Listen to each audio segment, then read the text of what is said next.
Okay, I'm doing a roof inspection right now on a house built in 1924.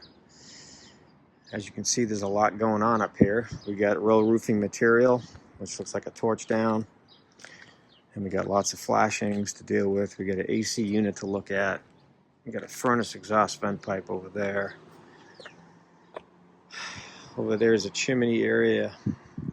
And when you get up on a roof like this and there's a lot going on, where do you start? So let's try to break that down a little bit. First thing I want to do is just walk the roof and just look at everything closely before I start coming to any conclusions. The first visuals that stand out to me is all the patched areas. We got patching there, we got patching over there by the roof drain scupper. We get a patching right down the middle here. They added some new flashings, so they patched this area here where those new flashings were installed. And there's even new sections of roofing under the AC unit and so forth going that direction there. And then we got another patched scupper area over here. So let me talk about these scupper drains first. These are very vulnerable areas on any roof constructed this way, especially built in the 1920s. So right there, all this brown staining, I can see water is still sitting here. So this is not pitched properly to get the water off. And that's why these areas become so vulnerable to water damage. So inside the house, I'm going to definitely take a look at the ceiling area above here to make sure there's no evidence of staining to maybe confirm that this roof is actually currently leaking. Because this whole house has just been remodeled. It's complete flipped. Everything's been remodeled here. So, and then I noticed this flashing here has got gaps in it, so it's not watertight. I'm going to make a note of that.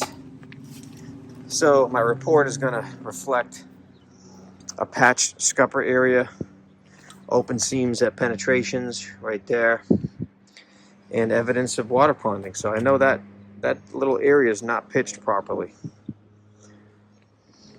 Another part of a roof like this I want to look at is the slope. Is the roof going to drain properly? And most of the time, when you're on these 1920s houses, there's barely going to be a pitch for water to drain. This house has got an amazing pitch to it. As you can see, everything up here is just going to run right into that scupper. And same on the back. It's all going to run. Same on this side. It's all going to pitch right down here. You can see the pitch in the parapet wall. By the way, if you don't know what this is, when I say parapet, this little wall that goes around the edge of the roof here, see it gets taller there, it gets narrower there. That's called a parapet. Very common in these low slope roof designs. So it's called a parapet wall. And it's definitely part of your roof inspection. You see the pitch coming down here, so this roof will have no problem draining, which is great news. That's why I want to make sure the drains are good. But one thing I want to point out too is that this is an older building. So back then they weren't really on top of putting a secondary drain in the event the main drain clogs up. So nowadays you'll see a drain down the bottom and you'll see another drain up here. In case that one backs up, it still has a way to empty the roof. So, but this is common. No need to recommend a backup drain. So when I came over to here, I'm like, okay, we got a plumbing vent cap. So my guess, before I pulled this cap off, is it's just abandoned. This is a plumbing vent no longer being used. And it came right off. That's not gonna stay on there. And took my flashlight, looked right inside here, and I could see attic insulation in there. I don't know if you can see that, but let's see. There's attic insulation down there.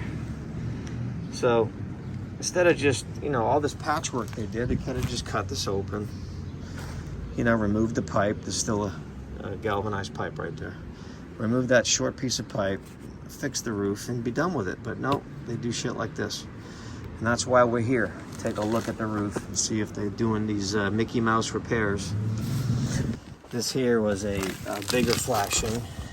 So what might be here is, this might be a flashing for like a 3 or 4 inch cast iron vent. And they reused it, stuck a smaller one in there. But we still got holes right here. Water's gonna get in there. So these are things you gotta take a look at. This is what leads to moisture intrusion into the building. Same here. Everything's black, so you really gotta look at it. Use your flashlight. I can't express that enough. Always use a good flashlight. But I will give them credit for these edges. They did a really nice job of patching all these seams up between the clay and the parapet wall roll roofing. They did that all the way around, as you can see.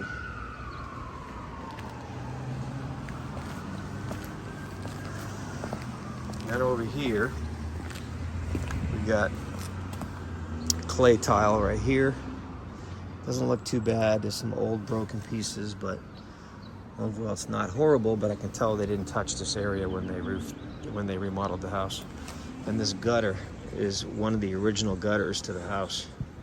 It's still intact and it's kind of built into the stucco. So I'm gonna make a note of that too, that they're rusted.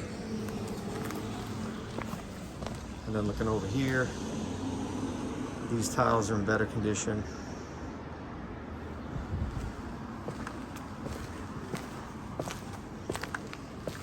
And then looking where the chimney meets the house, it all looks pretty watertight, except for right here.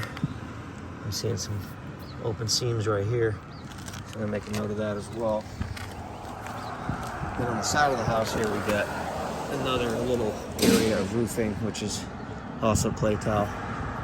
Looks like they patched it pretty good with the mortar. Not too bad. And then also when you're on a roof like this, you want to look at these, take a look over the side and check these drains. Check these scupper drains and these downspouts. Make sure they're connected. So, like I said, a lot going on here. First thing I do on a roof is look at the roof. After that, I'll look at the air conditioning unit and anything else that might be up here.